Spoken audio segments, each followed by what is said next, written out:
సేవలతో అత్తమామ సంతసించగా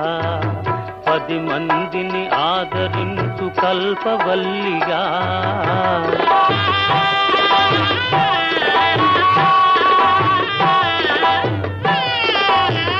సేవలతో అత్తమామ సంతసించగా 10 మందిని ఆదరించు కల్పవల్లిగా తనయుని వీరునిగా పెంచే తల్లిగా సతియే గృహసీమనుగా చే దేవతగా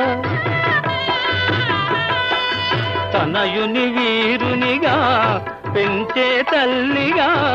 సతియే గృహసీమనుగా చే దేవతగా సృష్టించెను ఆ దేవుడు తన కుమారుగా ఆలయాన వెలసిన ఆ దేవుడు